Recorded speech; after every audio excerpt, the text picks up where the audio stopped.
अस्सलाम वालेकुम स्टूडेंट्स, कैसे हैं आप? उम्मीद करता हूँ आप ठीक होंगे। आज मैं हाजिर हूँ नेक्स्ट वीडियो में और आज हम पढ़ेंगे प्रोपोर्शन। पिछले लेक्चर में हमने रेशो पढ़ा था। रेशो में क्या था कि दो वैल्यूज के दरमियान हम क्या करते थे, कंपैरिजन करते थे, तो वो रेशो थी। प्रोपोर्शन क्या होता है? जब भी आप दो रेशो के दरमियान कंपैरिजन करते हैं तो वो प्रोपोर्शन बन जाती है। जब भी दो क्या करते हो रेशो के दरमियान, जैसे कि हम एक रेशो लिखिए ना, 2:3, प्रोपोर्शन 4:5। देखो, जब भी दो रेशो के दरमियान जब आप कंपैरिजन करते हो तो वो क्या बन जाता है, प्रोपोर्शन। और प्रोपोर्शन में हमारे पास कितनी वैल्यूज होती हैं? 4 वैल्यू होती है, जिसमें से एक वैल्यू क्या होती है, एक वैल्यू हमारे पास मिस होती है, जिसको हम क्या सपोज करते हैं, वो हमारे पास x होती है।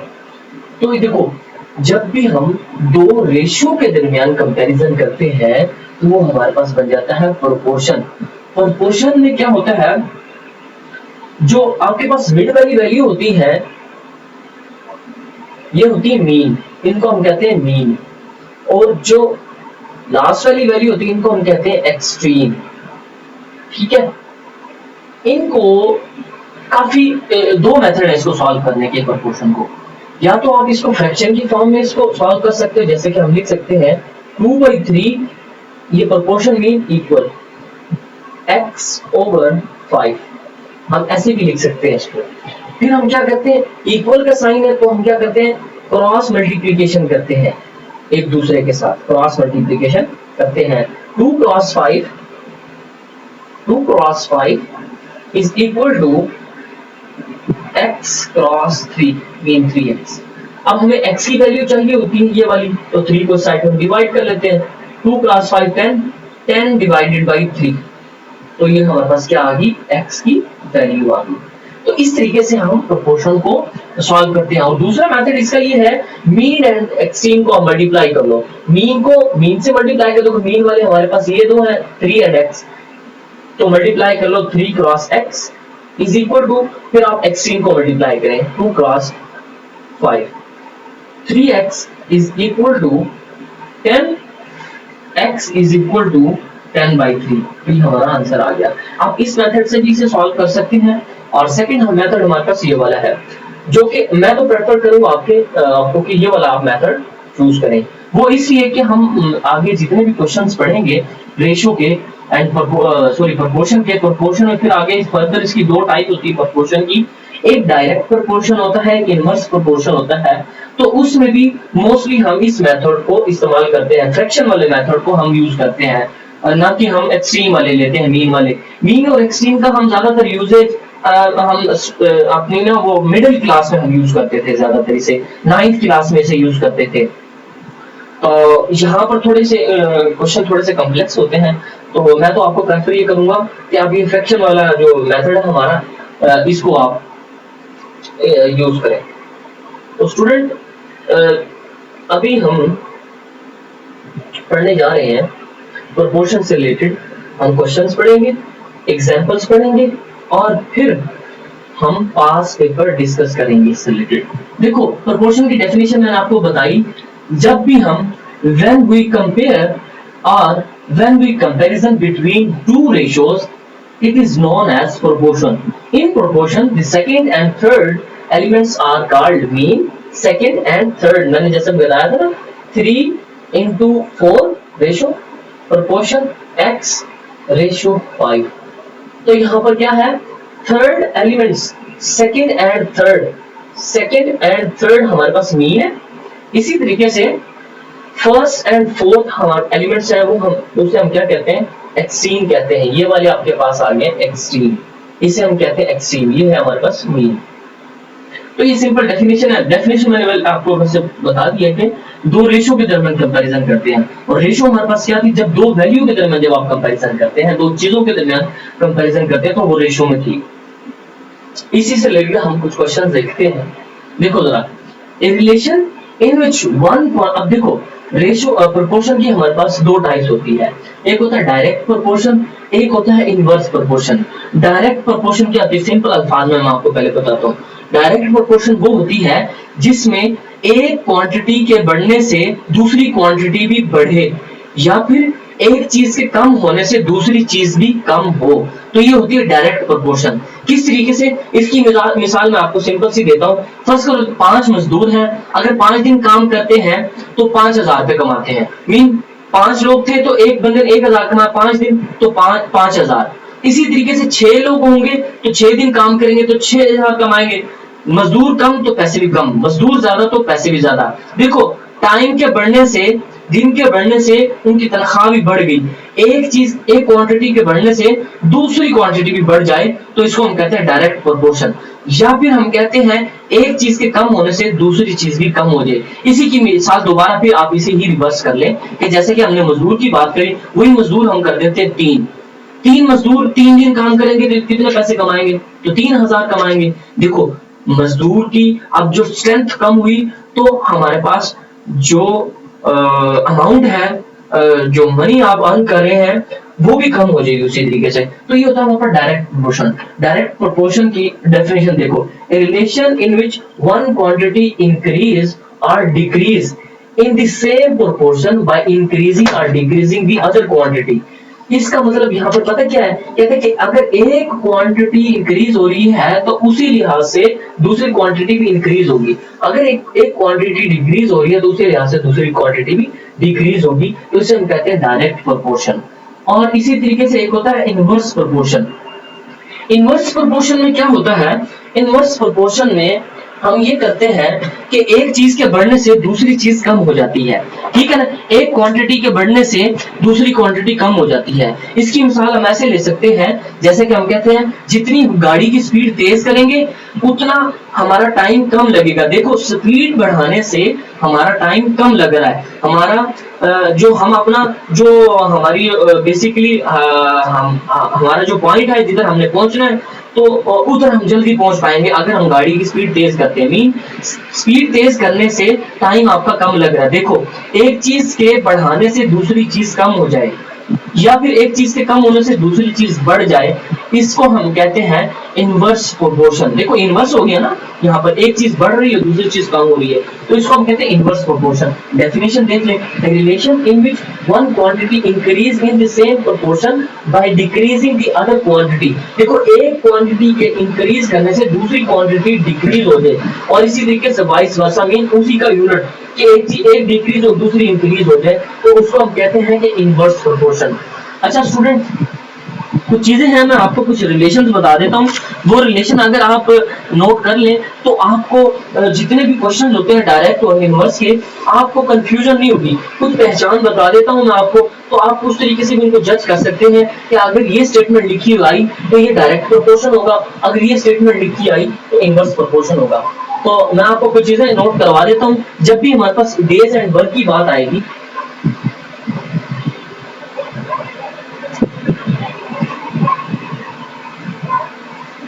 जब भी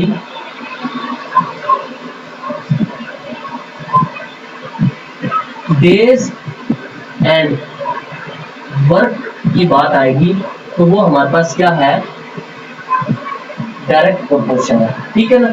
वो हमारे पास क्या है, डायरेक्ट प्रोपोर्शन है, ठीक है। इसी तरीके से जब भी हमारे पास वर्क, वेजेस एंड डेज की बात आएगी, वेजेस एंड डेज की बात आएगी तो वो हमारा जो वो होगा वो भी डायरेक्ट प्रोपोर्शन होगा। इसी तरीके से जब भी हमारे पास आवर्स,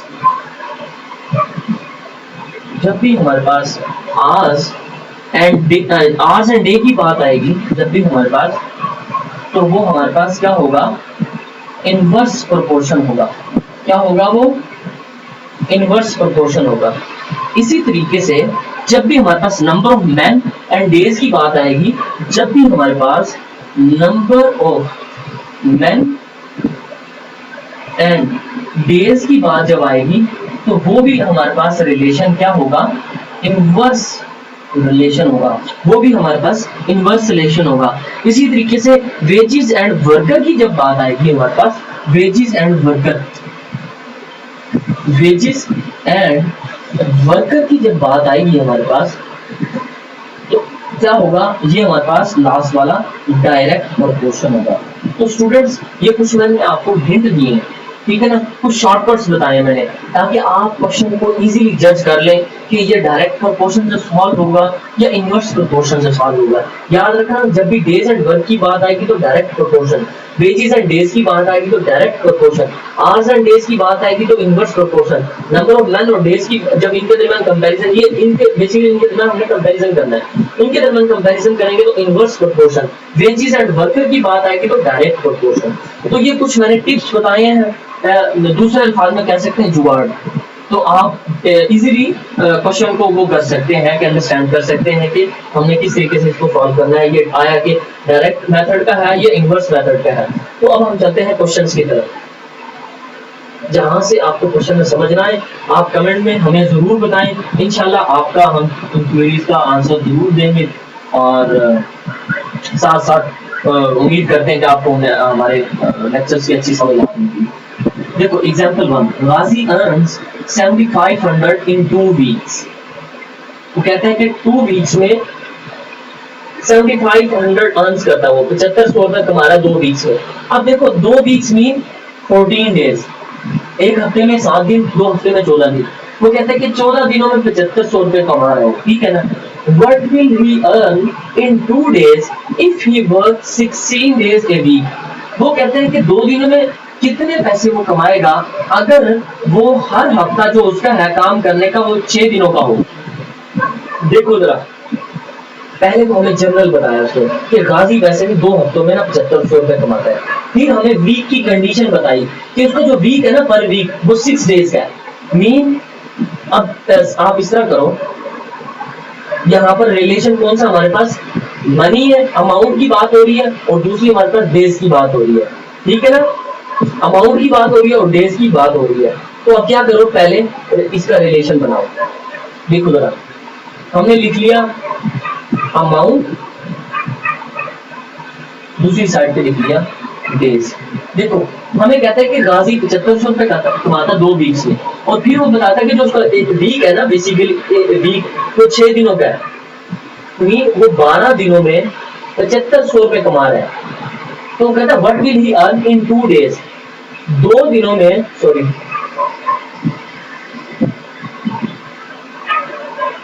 2 दिनों में वो कहते हैं कि 2 डेज में वो कितने पैसे अर्न करेगा, ठीक है ना। गाजी अर्न्स 7500 in 12 days.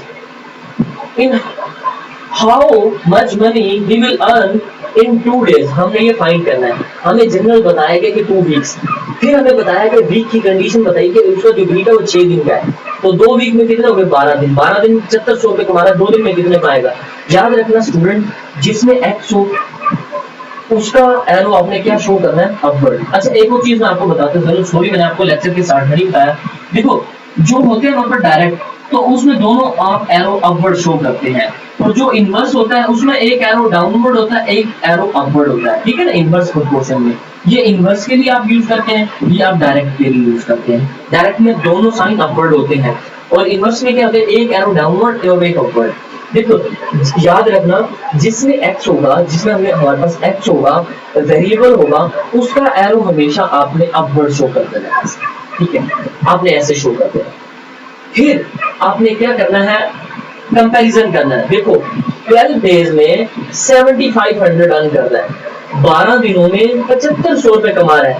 बताओ 2 दिन में कितने कमाएगा, सीधी सी बात है, दिन कम हुए तो पैसे भी कम हो रहे हैं। तो देखो एक चीज के कम होने से, डेज के कम होने से अमाउंट भी कम हो रही है। तो हमने पढ़ा था कौन सा रिलेशन है, डायरेक्ट रिलेशन। क्यों, एक चीज के कम होने से दूसरी चीज भी कम हो रही है, या फिर एक चीज के बढ़ने से दूसरी चीज बढ़ रही हो, ये हमारे पास डायरेक्ट रिलेशन होता था। तो ये वही रिलेशन है। देखो एक चीज के, देखो डेज के कम होने से अमाउंट भी इसकी कम हो जाएगी, इसका मतलब ये क्या है, डायरेक्ट रिलेशन। डायरेक्ट रिलेशन मैंने आपको बताया कि दूसरा ये तो एरो अपवर्ड शो हो गया, तो है ही अपवर्ड, तो सेकंड वाला भी अपवर्ड हो जाएगा। अब इसको डील कैसे करना है आपने, कि कैसे आप इसे सॉल्व करोगे, तो मैं आपको सिंपल सा बेस को बताता हूँ। सिंपल सा मेथड है इसका सॉल्व करने का। आप पता क्या करें, देखिए जहां से इसकी है ना, देखो जरा ये इसकी क्या है, टेल, तो आप यहाँ से एरो आपका यहाँ से स्टार्ट हो रहा है ना, यहाँ से स्टार्ट हो रहा है, तो आप x की वैल्यू यहाँ से फ्रैक्शन में लिखना शुरू करें टेल से। आप इसको लिखें x over 7500 is equal to अब देखो इसकी टेल यहाँ से हेड टू टेल है ना, जो हेड देखो इसकी टेल यहाँ से स्टार्ट हो रही है, एरो यहाँ से स्टार्ट हो रहा है, तो यहीं से इसको लिखें 2/12। अच्छा स्टूडेंट एक और बात याद रखना, जब भी इक्वल का साइन आता है और वैल्यूज आपकी फ्रैक्शन में हो, देखो ये भी पूरी फ्रैक्शन में एक वैल्यू है, ठीक है ना, ये भी एक फ्रैक्शन में वैल्यू है, ठीक है ना, जब भी इक्वल का साइन आए ये वाला और दोनों वैल्यू जब आपके पास फ्रैक्शन में हो तो आप क्रॉस मल्टीप्लिकेशन करते हैं, ठीक है ना।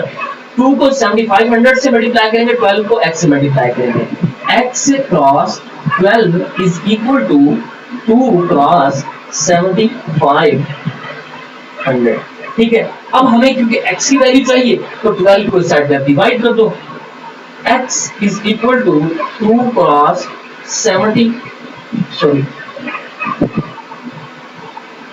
2 क्रॉस 7500 डिवाइडेड बाय 12। अब आप इससे क्या करें, इसको डिवाइड कर दें।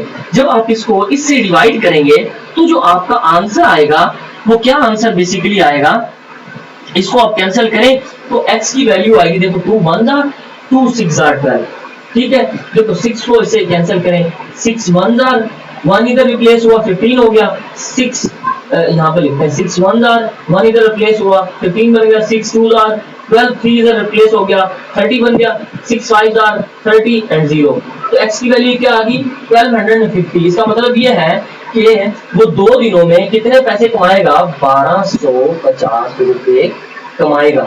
2 दिनों में 1250, 12 दिनों में 750 रुपए कमाता था। अच्छा इसका एक और भी मेथड है सिंपल, अगर आप डायरेक्ट इनवर्स से ना करना चाहें, पता है किस तरीके से, देखो 7500 रुपए कितने दिनों में कमाना, 12 दिनों में। आप इस तरह करो 12 को 7500 पे डिवाइड करो, एक दिन के पैसे आ जाएंगे, तो एक दिन के पैसे को 2 दिन से मल्टीप्लाई कर दो, तो आप सिंपल तरीके से भी इसको कर सकते हैं। मैंने आपको यहाँ पर समझाने का मतलब ये था मेरा कि अगर हम प्रॉपर वे से चले ना, कुछ ऐसे तरीके वो होते हैं कि कुछ क्वेश्चन उन्होंने एग्जामिनर ने इतना कॉम्प्लेक्स कर रखे होते हैं कि लोगों का जो बच्चे जुगाड़ी होते हैं उनका जुगाड़ फिर चलता ही नहीं है, फिर वो कंफ्यूज हो जाते हैं। कैसे, कोई मिसाल ले, फर्ज करो कि अभी यही 3 वेरिएबल्स में आ जाए कि अमाउंट भी आ जाए, डेज भी आ जाए, और इसी के बाद हम कहते हैं कि अमाउंट, डेज एंड वर्कर की तादाद भी बता देते हैं कि भाई 25 लोग हैं, ठीक है ना, कि 25 लोग 12 दिनों में 7500 रुपए कमाते हैं। बताओ 6 लोग 2 दिनों में कितने पैसे कमाएंगे। तो इस तरीके से वो कंफ्यूज कर देगा आपको, फिर आपके लिए जो रटेबाज जितने भी होते हैं ना, शॉर्टकट वाले अप्लाई करने वाले, यहाँ पर आके फिर वो कर जाते हैं। तो स्टूडेंट ये था हमारा फर्स्ट क्वेश्चन प्रोपोर्शन से रिलेटेड। अब हम करते हैं सेकंड क्वेश्चन। सेकंड क्वेश्चन ये देखें कि सेकंड क्वेश्चन क्या है, 10 boys complete a work in 4 days, ठीक है ना, in how many days will 20 boys complete the same work। देखो 10 boys रिलेशन क्या हमारे पास, boys and days, दो हम लिखो boys लिखो b and days लिखो। अब क्या है कि 10 boys complete a work in 4 days, 10 लोग 4 दिनों में काम कंप्लीट करते हैं। in how many days will 20 boy complete the same work। वो कहते हैं कि वही सेम वर्क कितने दिनों में करेंगे। 10 बच्चे 4 दिनों में काम कंप्लीट, बताओ कि वही काम 20 लड़के कितने दिनों में करेंगे। मैंने आपको बताया था स्टूडेंट, जिसमें x की वैल्यू यूज करता है वो आप हमेशा आपको छोड़ेगा। अब इनका कंपैरिजन करेंगे दोनों का, इनका आपस में, इसका और इसका आपस में करें कि 10 लोग 4 दिन में काम कंप्लीट कर रहे हैं, तो 20 लोग, साफ है कि सीधी सी बात है कि लोग ज्यादा होंगे, काम जल्दी कंप्लीट होगा। तो लोगों की तादाद बढ़ने की वजह से डेज क्या हो जाएंगे, कम हो जाएंगे। तो ये कौन सा रिलेशन है, इनवर्स। एक चीज के बढ़ने से दूसरी चीज कम हो जाए, तो या फिर एक चीज के कम होने से दूसरी चीज बढ़ जाए, तो इसको हमने कहा था कि इनवर्स रिलेशन। देखो 10 लोग हैं 4 दिन में, अब 20 लोग हैं, अब वही काम है, 7 लोग बढ़ गए तो जल्दी काम कंप्लीट होगा। तो इनवर्स रिलेशन, इनवर्स में हम डाउनवर्ड एरो शो करते हैं। अब देखो जरा, अब इसको हम डील करते हैं। देखो मैंने अभी आपको बताया था कि एरो जहां से आप स्टार्ट करते हैं उसकी क्या टेल से आप इसको फ्रैक्शन में लिखना स्टार्ट करें। 10/20 इज इक्वल टू, इसकी टेलियर से स्टार्ट हो रही है तो x/4 क्रॉस मल्टीप्लिकेशन कर ले क्योंकि इक्वल का साइन है। अच्छा मैं आपको अभी पिछले क्वेश्चन में बताना भूल गया था कि इक्वल के साइन में क्रॉस मल्टीप्लिकेशन करते हैं जब क्रॉस हो सिंपल दो फ्रैक्शन के दरमियान 2/5 क्रॉस 3/2 तो फिर आप आमने सामने मल्टीप्लाई करते हैं। अक्सर स्टूडेंट इस चीज को कंफ्यूज कर देते हैं, वो इस तरीके से इनको मल्टीप्लाई कर देते हैं, क्रॉस मल्टीप्लिकेशन कर देते हैं तो वो रॉन्ग हो जाता है। ठीक है ना, इस चीज को थोड़ा सा ध्यान रखना, इसको ज्यादा ना शराब ना कर बैठना। अक्सर ये छोटी सी माइनर मिस्टेक की वजह से स्टूडेंट अपना क्वेश्चन गलत कर बैठते हैं। अच्छा देखो क्रॉस मल्टीप्लिकेशन करते हैं 10 cross 4 is equal to x cross 20। अब देखो हमें x की वैल्यू चाहिए, 20 को क्या करो इस साइड पे लाके आप डिवाइड कर लेते हैं। जब डिवाइड करते हैं तो क्या होगा 10 क्रॉस 4 डिवाइडेड बाय 20। अच्छा आप हर क्वेश्चन में आप नोट कर रहे होंगे कि मैं 10 को 4 से मल्टीप्लाई नहीं कर रहा होता। वो क्या वजह होती है, अगर मैं पहले मल्टीप्लाई कर दूं, देखो कोशिश करो, कैलकुलेटर तो होता ही नहीं है, अभी तो छोटी वैल्यू है। किसी वक्त ऐसा होता है कि 225 मल्टीप्लाई बाई कर दो आप 22, आप ना उससे जान छुड़वाने के लिए ना कैंसिलेशन लॉ को यूज किया करो। देखो मैंने मल्टीप्लाई नहीं किया था, 20 को डिवाइड करा, ये 0 से मैंने 0 कैंसिल कर दी, 2 1 आर 2 2 आर 4, तो हमारे पास आंसर क्या आ गया 2। तो क्या आंसर आ गया, x की वैल्यू क्या आ गई आपके पास 2। मीन ये के और क्या 20 लोग 2 दिनों में काम वही काम कंप्लीट कर देंगे। वैसे भी पता है सोचे दिमाग से, कहते हैं 10 लोग 4 दिन काम करें, बंदे डबल हो गए तो साफ है कि वो काम वो हाफ दिनों में कंप्लीट हो जाएगा। अब इंसान वैसे सोचना चाहे तो आपका आंसर चेक करना चाहो तो उस तरीके से आप चेक भी कर सकते हैं इसका कि देखिए भाई 10 लोग 4 दिनों में कर रहे हैं तो 20 दिन, साफ है कि लोगों की तादाद बढ़ी है तो उतने दिन कम ही लगे ना काम में। तो इसका आंसर था x = 2। अब हम चलते हैं थर्ड क्वेश्चन की तरफ। इसके थर्ड क्वेश्चन में ये देखें, find the value of m in the following proportion. अच्छा स्टूडेंट एक बात याद रखना कि पहले भी मैं आपको बता चुका हूं, प्रोपोर्शन में हमारे पास 4 वैल्यूज होती हैं और एक वैल्यू मिस होती है, वो हमने फाइंड करनी थी, जैसे कि यहाँ पर m की वैल्यू है। अच्छा दूसरी बात मैं आपको ये बता दूं कि प्रोपोर्शन में एक चीज आपने ये याद रखनी होती है कि प्रोपोर्शन में हमेशा यूनिट का सेम यूज होना जरूरी है, यूनिट सेम रखना जरूरी है। जैसे कि हम कहते हैं कि ग्राम इनटू किलोग्राम की बात करते हैं, जब हम ग्राम से किलोग्राम की बात करते हैं तो यूनिट सेम रखो, ये दोनों वैल्यू को ग्राम में रखो, ये दोनों वैल्यू को किलोग्राम में रखो, ठीक है ना। तो यूनिट का होना सेम जरूरी है, ठीक है ना, ये थोड़ा सा ख्याल रखना।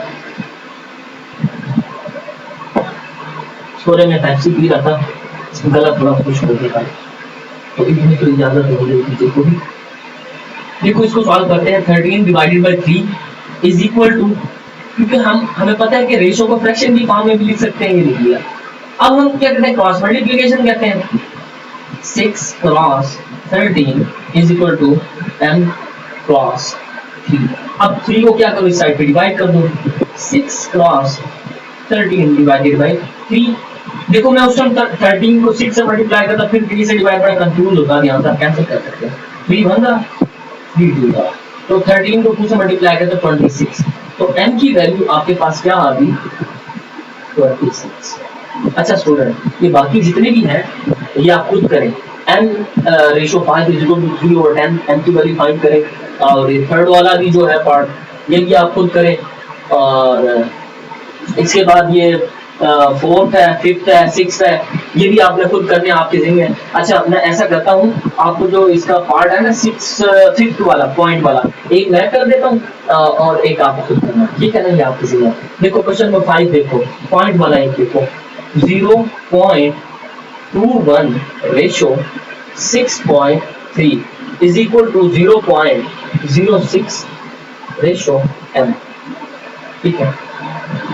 अच्छा बच्चों मेरी बात सुनो, हमें पता है कि रेशो की फ्रैक्शन की फॉर्म में लिखते हैं, हम ऐसे लिख सकते हैं 2:1 divided by 6.3 is equal to 0.06, ठीक है, 0.06 divided by 10।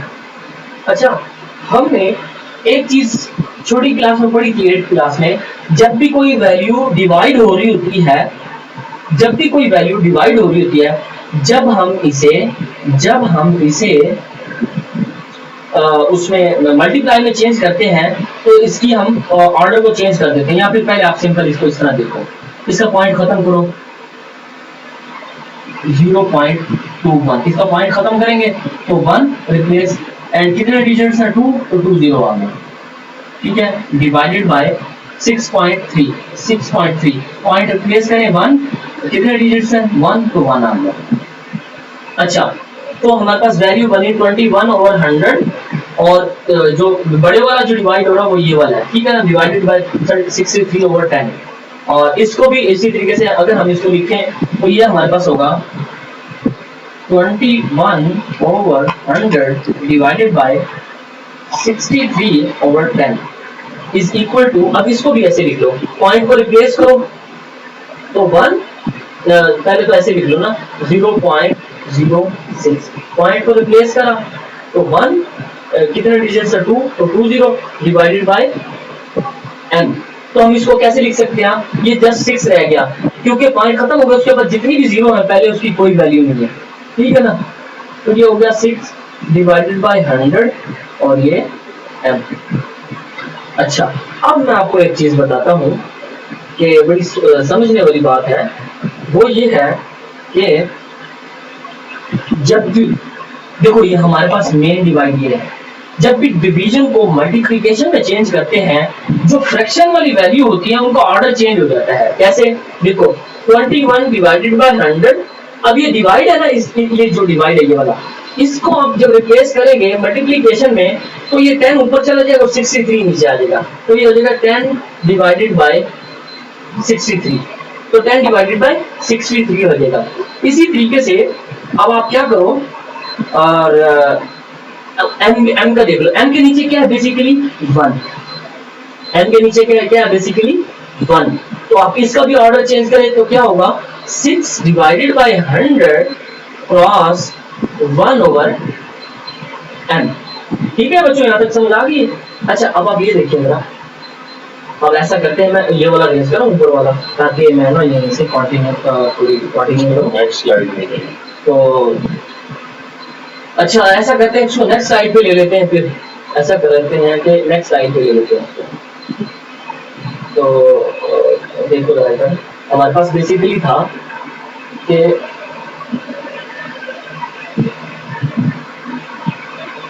Twenty one over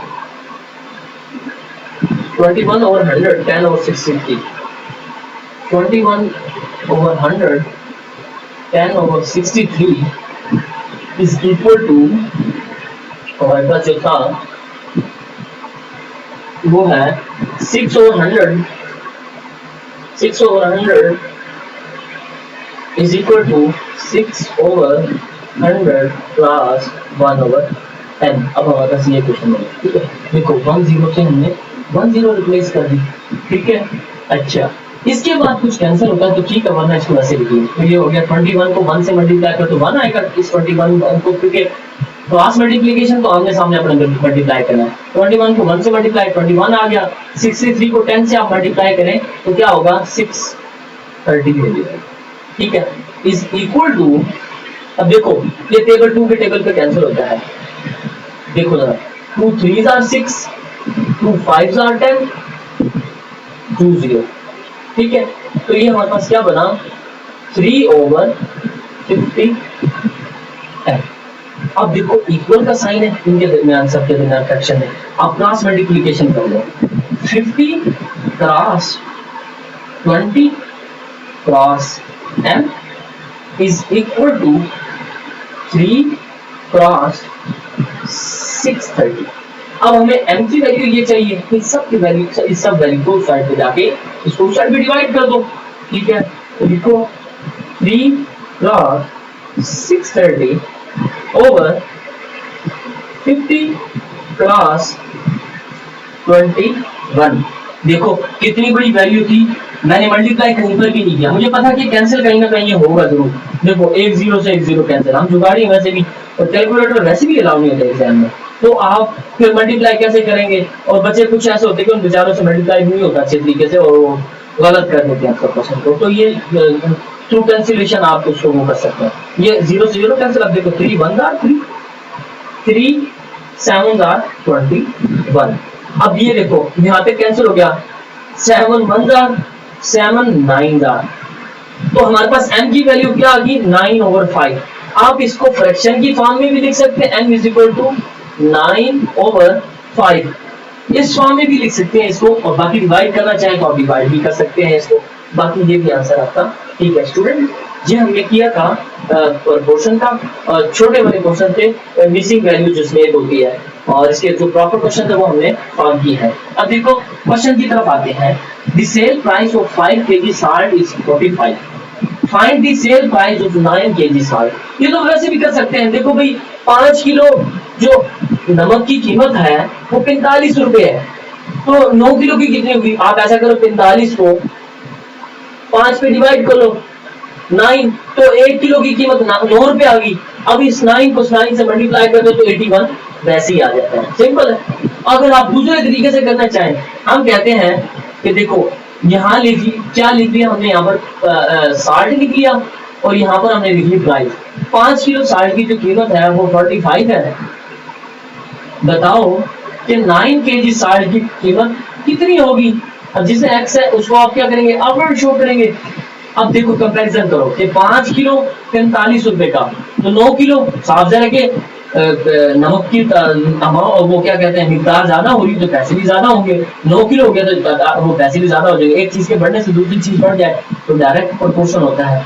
तो अब इसको लिख लो 9 divided by 5 is equal to x over 45, cross multiplication कर लो इसको, तो क्या होगा x cross 5 is equal to 9 cross 45। अब क्या करो 5 को डिवाइड कर दो से, x is equal to 9 cross 45 divided by 5, 5 1 जार 5 9 जार, तो देखो वैसे भी ऐसे भी हमारे पास 81 आ गया है। इस तरीके से भी कर सकते हो, सिंपल हो गया। ये मैं मेथड इसलिए समझा रहा हूँ ताकि आपको इनवर्स और डायरेक्ट का नाउ हाउ होना चाहिए कि हमने आया कि प्रॉपर तरीके से कोई क्वेश्चन आ जाता है तो मेथड का भी पता आना चाहिए। अगर इस तरीके से क्वेश्चन आ जाता है तो ठीक है, वो भी सोने पे सुहागा, अगर ना भी आया तो कोई मसला नहीं है। इंशाल्लाह उम्मीद करता हूँ कि इंशाल्लाह आपको समझ आ रही होगी अच्छी। अच्छा, इसी तरीके से ना ये क्वेश्चन ऐसा करें, एक मैं करवाता हूँ ये वाला, उसके बाद कुछ क्वेश्चन है जो आपके जिम्मे होते हैं, ठीक है ना। जो डायरेक्ट और इनवर्स होते हैं ना, एक होते हैं 2 वेरिएबल में, जो कि अभी मैं पढ़ाता आ रहा हूँ। जैसे कि 5 लोग 10 दिन काम करते हैं, तो बताओ कि 6 लोग कितने दिन काम करेंगे, तो ये कितने वेरिएबल में 2 वेरिएबल है। इसी तरीके से 3 वेरिएबल्स में भी होते हैं, भी 5 लोग 10 दिन में 5000 रुपए कमाते हैं, बताओ 4 लोग 6 दिनों में कितने पैसे कमाएंगे। तो ये आ गया 3 वेरिएबल्स में। हम 3 वेरिएबल्स में भी पढ़ेंगे और 2 वेरिएबल तो भी कर ही रहे हैं ना, सारे के सारे 2 वेरिएबल में चल रहे हैं, 3 वेरिएबल में भी हम पढ़ेंगे, ठीक है ना। आपने इस चीज के बारे में बिल्कुल भी कंफ्यूज नहीं है, क्योंकि पास पेपर में 3 वेरिएबल से रिलेटेड क्वेश्चन रिपीट हुए हैं।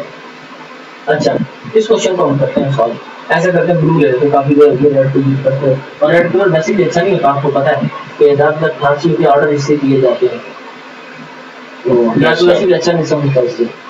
तो 5 men can eat well in 12 days। देखो men एंड डेज का रिलेशन देखो, मैन और डेज का रिलेशन है। 5 लोग 12 दिनों में एक कुआं खोदते हैं, बताओ how many man are needed, how many man are needed, हमें नहीं पता क्या है, तो एक्स कर लिए to dig the same well in 4 days. आपने नहीं कर लिया, जिसमें एक्स की वैल्यू है तो उसका एरो अप बढ़ेगा। और इसी तरीके से कंपैरिजन करो कि 12 लोग हैं 5 दिनों में काम कंप्लीट करें, तो 4 लोग 7 ना रखें, धंधों की तादाद कम होगी तो टाइम ज्यादा लगेगा, ठीक है ना। डेज कम हो रहे हैं तो मैन ज्यादा रिक्वायर होंगे हमें। इसका मतलब क्या है कि एक चीज के कम होने से दूसरी चीज क्या हो रही है, बढ़ रही है, तो इसको हम क्या कहते हैं, इनवर्स रिलेशन। डाउनवर्ड कर लो भाई इसको। अब इसको लिखो जरा, x over 5 is equal to 12 over 4, ठीक है। क्रॉस मल्टीप्लिकेशन करो, 4 cross x is equal to 5 cross 12, 4 को डिवाइड करो इस साइड पे, 5 क्रॉस 12 ओवर 4, 4 1 जार 4 3 आर 5 3 आर 15। तो हमें कितने मैन रिक्वायर है? 15 लोग हमें चाहिए वो सेम कुआं खोदने के लिए, ठीक है ना। अगर 4 दिनों में काम खत्म करना है, ठीक है ना, 4 दिनों में काम अगर खत्म करना है। नेक्स्ट क्वेश्चन देखो स्टूडेंट। अच्छा ये है Hasan take 30 minute from a house to school at the speed of 4 kilometre. मैं वैसे आपको वैसे सिंपल लिख देता हूँ कि 30 मिनट में 4 किलोमीटर की स्पीड से जाता है वो, ठीक है ना। तो वो स्कूल पहुंच जाता है, तो 30 मिनट लेता है फ्रॉम हाउस टू स्कूल पहुंचने के लिए। वो कहता है कि how long will he take if he walks at the speed of 6 kilometre. भाई 6 किलोमीटर में कितना टाइम बोलेगा, ये टाइम आ गया, ये स्पीड आ गया, ये आपने खुद करना है, ठीक है ना, ये आपके जिम्मे है। नेक्स्ट क्वेश्चन देखते हैं। If Saira spends 2 rupees a day, her pocket money will last 3 weeks. चलो ये मैं आपको करवा देता हूँ, आप कहेंगे बड़ा कंफ्यूज है। इसमें ये कह रही है कि सायरा अगर 2 रुपए डेली के खर्च करें तो 3 हफ्ते उसके पैसे चलते हैं। तो मीन पहले हमारे पास आ गया 2 रुपीज ए डे, हम लिख लेते हैं मनी और फिर लिख लेते हैं डेज। भाई 2 रुपए डेली के खर्च करती है 3 दिन, मतलब 21 दिन उसके पैसे खर्च होते हैं। How many days will her pocket money last if she spends 1 rupee more per day? Mean पहले 2 रुपए डेली खर्च करती है, 1 करके और बढ़ा दो भाई। अगर आप वो डेली 3 रुपए खर्च करें, अब वो जो उसके पास जितनी अमाउंट है वो कितने दिन चलेगी, ठीक है ना। मैंने रिलेशन बना दिया है, चलो मैं कर देता हूँ आपके आसानी के लिए। एक्स ये जिसमें एक्स की वैल्यू उसका अपवर्ड एरो शो होगा। देखो क्या है, 2 रुपए डेली के खर्च करती है तो 21 दिन चलते हैं। 3 रुपए डेली खर्च करते, समझ रहे हैं कि पैसे बढ़ रहे हैं तो दिन क्या लगेंगे, कम खर्च हो, जल्दी खर्च हो जाएंगे वो, मतलब थोड़े दिनों में वो खत्म हो जाएंगे पैसे। अमाउंट के बढ़ने से क्या हो रहा है, डेज कम हो रहे हैं, उसकी अमाउंट कम हो रही है, तो क्या ये इनवर्स रिलेशन है, एक चीज के बढ़ने से दूसरी चीज कम हो जाए। तो इसको लिखो 2/3 is equal to x over 21। Multiply करो इसको, 21 cross 2 is equal to 3 cross x। 3 को डिवाइड करो, 21 cross 2 divided by 3 is equal to x। 3 1 are 3, 3 7 are 21। 7 को पूरा मल्टीप्लाई करें तो x की वैल्यू क्या आ गई 14। मतलब ये है कि अगर वो डेली के 3 रुपए खर्च करती है, 3 रुपए डेली के खर्च करती है, तो फिर उसके वो पैसे जो उसने इकट्ठे किए हैं तो 14 दिन उसके पैसे चलेंगे। ये तो पता नहीं कौन से दौर की क्वेश्चन की बात है, पास पेपर का क्वेश्चन है, पता नहीं कौन से दौर की बात करी थी। दौर में तो हमारे पास भी 2 रुपए नहीं होते थे और हमने भी अच्छे अमाउंट खर्च किए। मैं भले वक्त की बात कर रही हूँ, ये भी हमें हमारा माजी याद दिला देता है। हमारा नहीं, लेकिन हमारे से पहले वालों को जो हमें किससे सुनाते थे किसी दौर में। तो अब नेक्स्ट क्वेश्चन की तरफ जाते हैं। देखो, ए contractor employees 24 men to construct a house in 216 hours। तो कहते हैं कि एक कंट्रैक्टर एम्प्लॉयज 24 men, वो कहते हैं कि 24 बंदों को एम्प्लॉय देता है, वो भर्ती करता है या बुलाता है काम के लिए। और अब वो क्या करते हैं, to construct a house in 216 hours। 24 बंदे 216 वो घंटों में काम खत्म करने के लिए वो करता है। कहता है कि how many house hours how many hours are required to construct the same house if 6 men are not available। देखो पहले हमारे पास क्या 24 मैन आ गया और फिर क्या है आवर्स की बात कर रहा है, एच आ गया। 24 मैन है तो 216 डेज में काम कंप्लीट कर लेते। अब वो कहता है कि 6 लोग चले गए हैं तो कितने बचे बाकी 18। बताओ 18 कितने दिनों में करेंगे, ये आपके जिम्मेदारी खुद करें, असाइनमेंट आपकी है, सारे में खुद करवा दूं तो फिर आप कैसे प्रैक्टिस करेंगे। अच्छा ये भी आप खुद करें, मैं इसका हिंट देता हूं। 2 pipes fill in a tank. तो देखो 2 पाइप है, 30 मिनट लेते हैं। How many pipes are the same diameter can fill the tank in 5 minute. देखो 5 मिनट में ये टाइम कर लो इसे, और ये टैंक वो पाइप ले, इसको पाइप कर लो, ठीक है ना। तो 5 मिनट में कितने पाइप फिल होंगे यहाँ पे, ठीक है। अच्छा बच्चों, ये जी जितने भी अभी हमने क्वेश्चंस किए ना सारे के सारे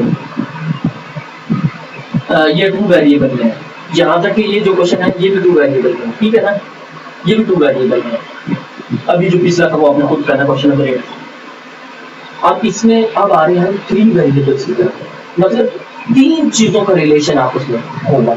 किस तरीके से भाई 5 लोग 10 दिनों में 50,000 कमा रहे हैं, बताओ 4 लोग 3 दिनों में कितने पैसे कमाएंगे।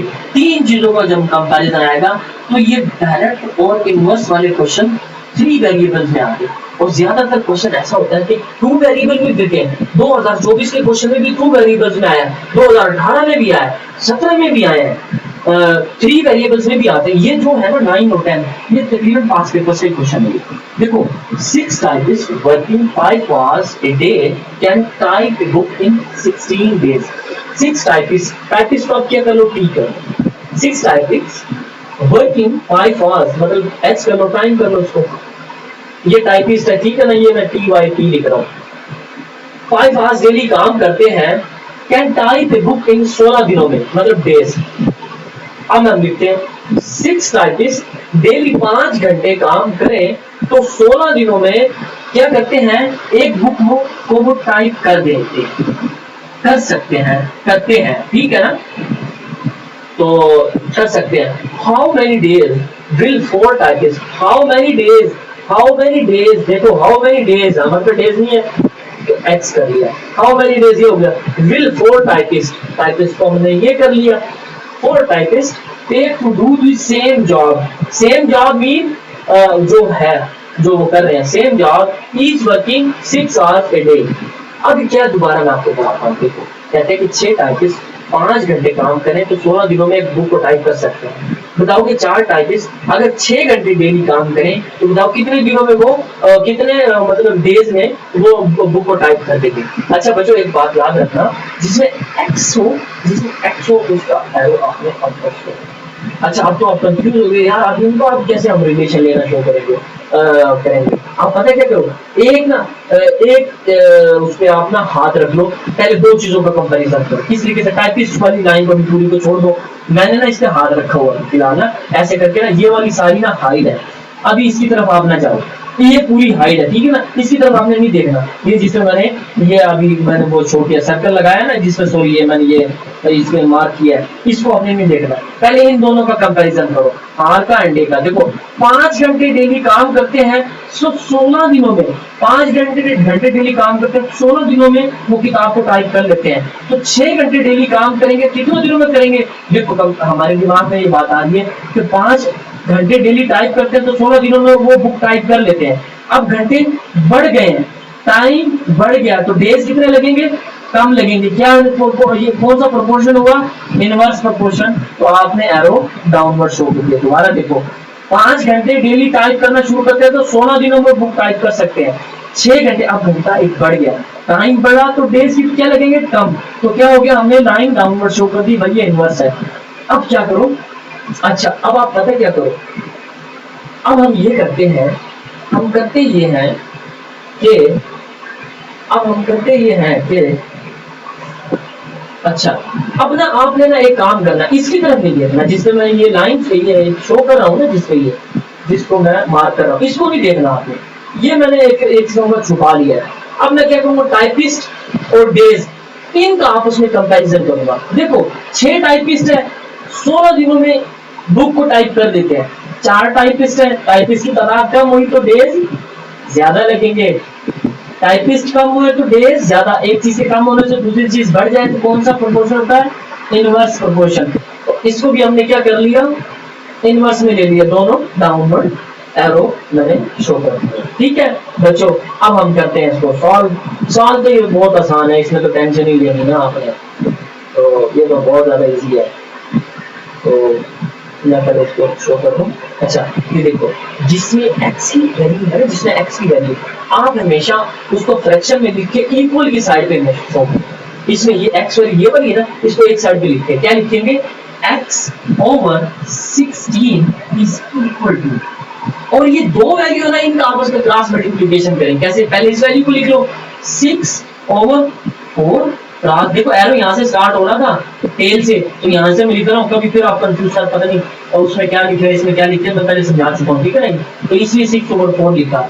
इसी तरीके से क्रॉस 5 ओवर 6, 5 ओवर 6, ठीक है बच्चों। 6 से हम 6 कैंसिल कर सकते हैं। x over 16 is equal to 5 over 4। ठीक है। अब हम क्या करते हैं, क्रॉस मल्टीप्लिकेशन करते हैं, ये मैं यहाँ पर लेकर आ रहा हूँ, ठीक है।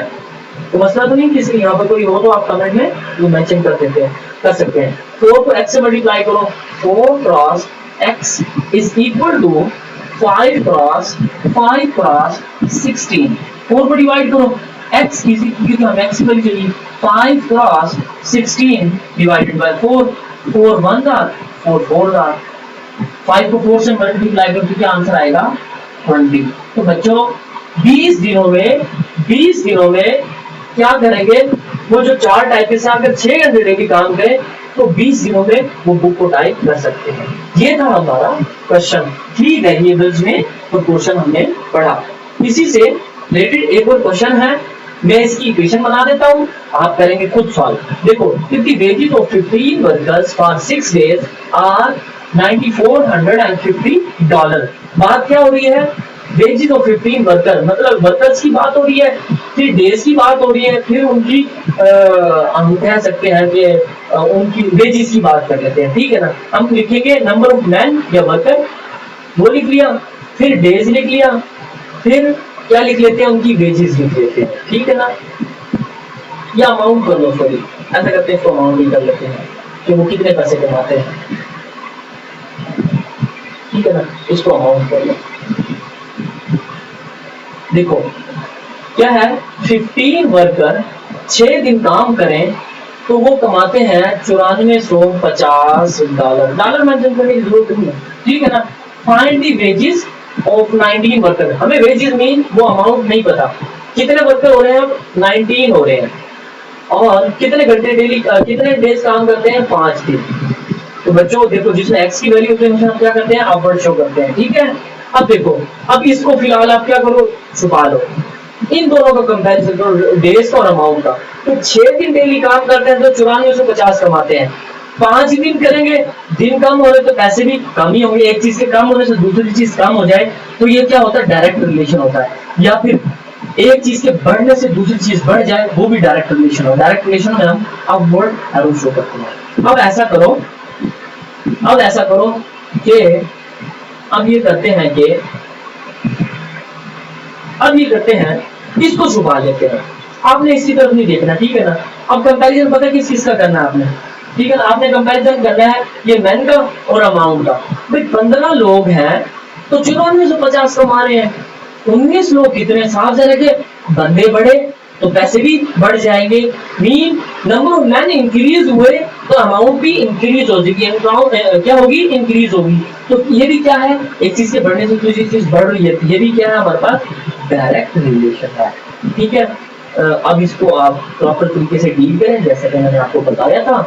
वैसे तो मैंने सवाल आपसे करवाना था, तो बस मैंने कहा कि चलो मैं खुद ही कर देता हूँ, ये वाला भी क्या याद करेंगे आप भी, मैं खुद ही कर देता हूँ उसको।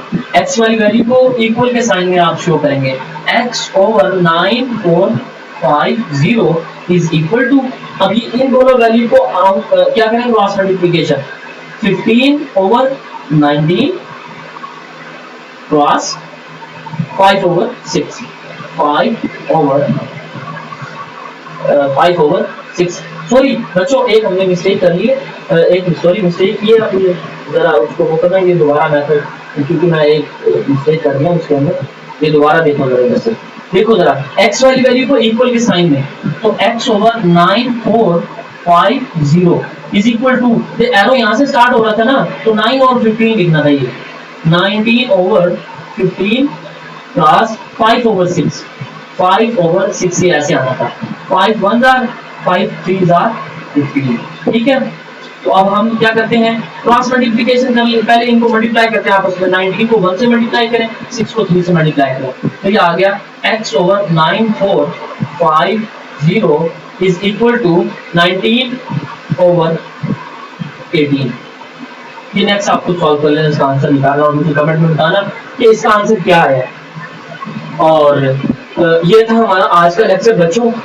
इसमें आपको कहीं से कोई इशू हो आप हमसे कमेंट में पूछें, इंशाल्लाह हम आपकी क्वेरीज का आंसर जरूर देंगे, आपकी हेल्प भी करेंगे। अगर आपको इन्हीं से रिलेटेड कुछ और क्वेश्चन चाहिए होंगे तो इंशाल्लाह वो भी हम आपको प्रोवाइड करेंगे। और नेक्स्ट जो हमारा लेक्चर आएगा उसमें पास पेपर से जितने भी क्वेश्चन आए हैं प्रोपोर्शन से रिलेटेड, डायरेक्ट प्रोपोर्शन से रिलेटेड, इनवर्स प्रोपोर्शन से रिलेटेड, वो हम सारे इंशाल्लाह डिस्कस करेंगे। ओके, अल्लाह हाफिज, ख्याल रखिए अपना और हमें भी अपनी दुआओं में याद रखना।